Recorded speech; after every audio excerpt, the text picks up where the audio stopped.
Good evening and welcome to Hudson Valley Week in Review, where we look back at the people, places, and issues making news in Ulster County and the region. I'm Amy Greene. We begin tonight in Kingston, where the conversion of the former Lace Curtain Mill into housing for local artists is on track to be completed this summer. Affordable housing agency RUPCO has taken on the ambitious project of developing a 55-unit apartment complex for local artists at the former factory building in Midtown.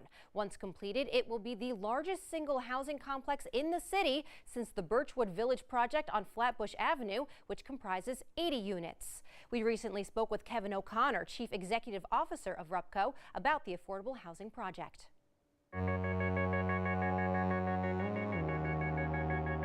Well, we're somewhat enthralled with the idea of creative placemaking as a tool or mechanism to really uplift communities. In fact, we had Ann Markison, a professor at the University of Minnesota, who's been one of the thought leaders on creative placemaking for years.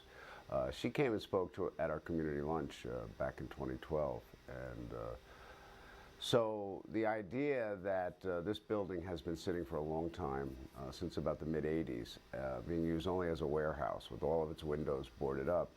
Clearly, it's a blighting condition on Midtown Kingston. It's an underutilization of a big, handsome building. So the idea that if we could get this building and redo it, repurpose it as housing, that could help to create a much more interesting place, tie in with some of the arts-related businesses in Midtown Kingston, was really the genesis of our interest in pursuing this. So RUPCO is acting as the developer of the building. We did all the fundraising, and we've created a limited partnership with some of the investors to develop, oversee the construction, and then we'll be the managing agent for the building and eventually own it after the limited partnership goes away. But we'll be involved with this building at a minimum for the next 50 years. Coming to Kingston, I've been looking at this building for at least 10 years, seeing it, situated in Midtown Kingston on a prominent corner, and sitting there with boarded up windows. I used to joke with Mayor Sotile when he started a sort of a community policing, and he would want to go out to property owners who weren't mowing their lawn, and they would fine. And it's a great program to try to turn around communities that are not taking care and property owners that aren't taking care. And I used to point out, well, what about this building with boarded windows? And he would say, well, it's not in the code. And so well, we've got to do something because this really can't be. The Hudson Valley is full of some of the factories. Kingston in particular, it's interesting, has a number of old factory buildings, and a number of them have been redone already and are being repurposed, reused as other things. Our architect, Scott Dutton, for example, on the Lace Mill, has repurposed one of the old factory buildings on Broadway and has both his office and residence there. And there's been some other uses. So there are buildings. We're starting to see some real interest in places like Newburgh and Middletown, Poughkeepsie, Hudson on these old buildings, and seeing some creative repurposing of these buildings. So this is really about community uplift, to take a building that is, again, sitting there, has been boarded since the mid-'80s, underutilized, and working and leveraging some of the things that already exist here in Kingston. So Bloomberg Businessweek magazine named the city of Kingston as one of the 10 best places in the country for artists to live 4 years ago. They had a criteria, and so Kingston, with its proximity to New York City, to some of the other arts-related communities, Woodstock and New Paltz, Saugerties now, Rhinebeck across the river. We've seen a tremendous amount of arts-related things happening. The O Positive Festival, for example, was born here. RUPCO is very proud to have been involved since day one with the O Positive. We give them our Kirkland space. So a number of arts-related things. One of the most sort of gratifying surprises with getting involved with the Lace Mill has been my opportunity to meet the local arts manufacturers that surround the Lace Mill. So if you had asked me 5 years ago, is there manufacturing going on in the city of Kingston? I would have said, I really don't think so. But come to meet. We have R&F Paint. They make encaustic paint, and they sell it worldwide. They're right across the street. Bailey Pottery. They make kilns, and they're selling to all the top universities and colleges in the country, making innovative kilns for college students and others. We have right across the street, Cornell Street Studios.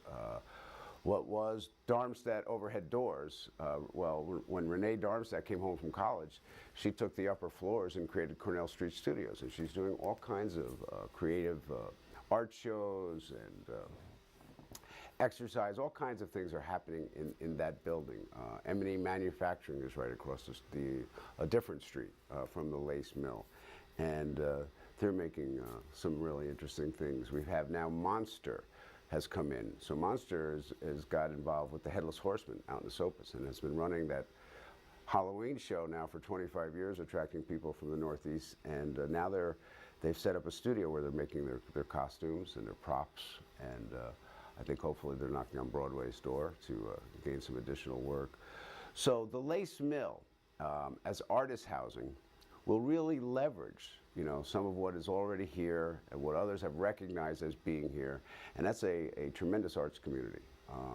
And beyond that, even this has become now one of the a real component of the Mayor Gallo's Beat Initiative, which is looking at, you know, trying to link business, education, art, and technology, and the various businesses within Midtown Kingston in particular, to sort of leverage each other's strengths and fill in the gaps to really create a more vibrant community here in Midtown Kingston.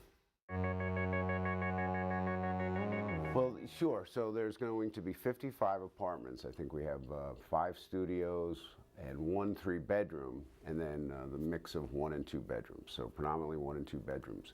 23 of the apartments are actually loft space with 2 floors of living. So on one side of the building, the ceiling height's like 26 feet. On the other side, it's 24.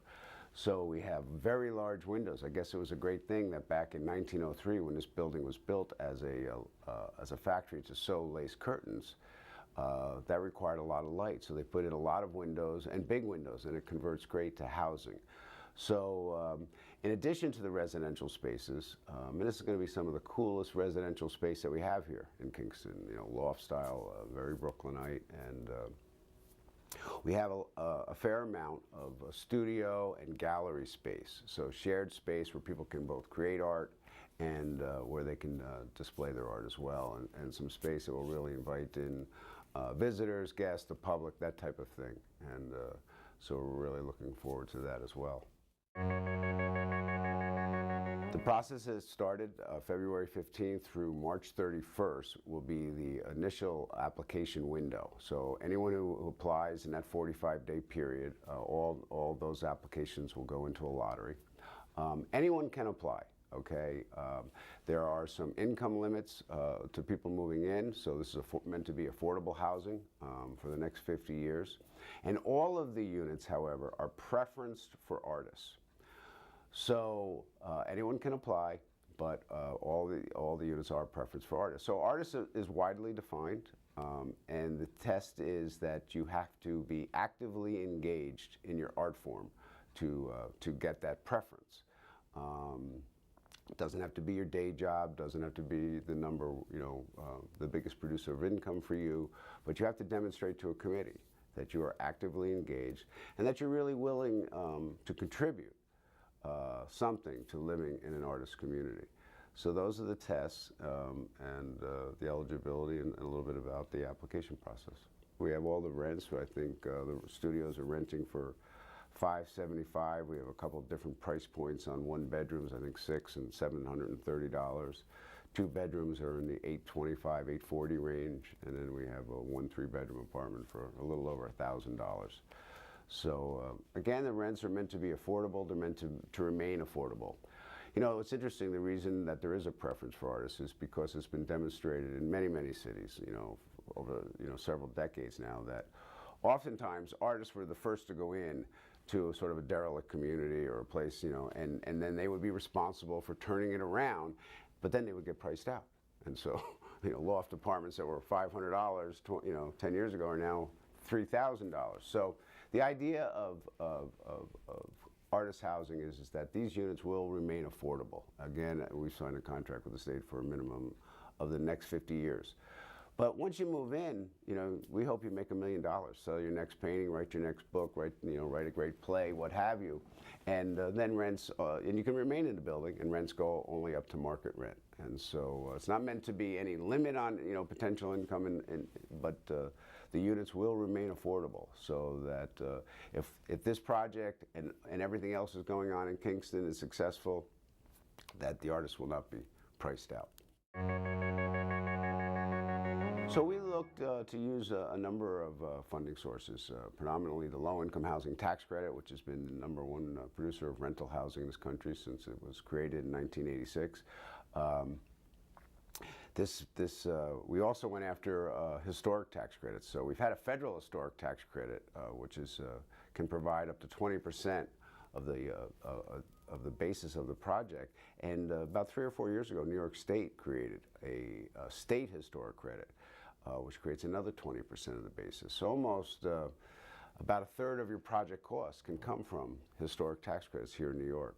So the building, if you have a building that's eligible, so we were able to have the building listed on the National Historic Register and to submit our scope of work and have it approved by the Secretary of the Interior. And then there's several grant sources that have come in. The most recent has been we just received $412,000 from the Federal Home Loan Bank, but we've had Ulster Savings Bank provide a grant of $16,500, TD Bank $100,000.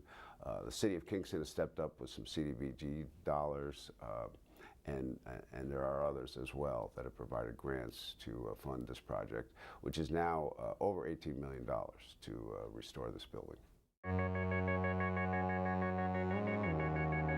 Well, again, I think, by leveraging so much that already exists in Kingston, that's already burgeoning, I think it's going to meet the simple test of creative placemaking. And so if you're successful in creative placemaking, that means you've made a place that's more dynamic and more interesting, and it's a place that people want to go to, and they want to linger there. They want to hang out there. There's something going on. And so we see this, there will be some more ancillary businesses. There'll be some more restaurants starting up, and more support for some of the existing businesses and some of the other things that are going on. We're hopeful that some of the musicians that have come up here in the last 4 years and played for O Positive Festival might be moving into the building, and some other types of tie-ins. So there's a lot going on, and we hope that in terms of the arts-related community, we hope that by creating more of a 24/7 environment in Midtown, bringing more people involved in the creative process, and linking in with everything else that's here in the community, we hope it has a sort of an uplift, and that all boats can rise.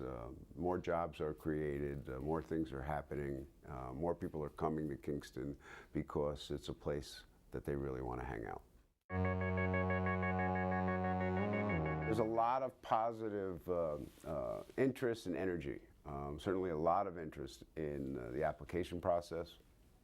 And I think people have sort of seen and watched it's been a very visible project. So, and if you've been from Kingston, and you've driven by that building with those big, very large, boarded up windows for the last 30 years, when the windows were installed, that was sort of, people could see it and feel it and start to see. So some of the site work has been done, the exterior lights, not as many people have had the opportunity to go back in. To see, some of the loft space inside, and to experience the windows from inside, and to see the residential space come together. It's really been quite exciting. So, but the reaction is, I think, very, very positive, and people are looking forward. We're hoping to complete construction in June, and we're starting the lease-up process now, and that people will start moving in late June, and we think the building will lease up very quickly. When we return, we visit a local restaurant participating in the upcoming Hudson Valley Restaurant Week. We'll be right back.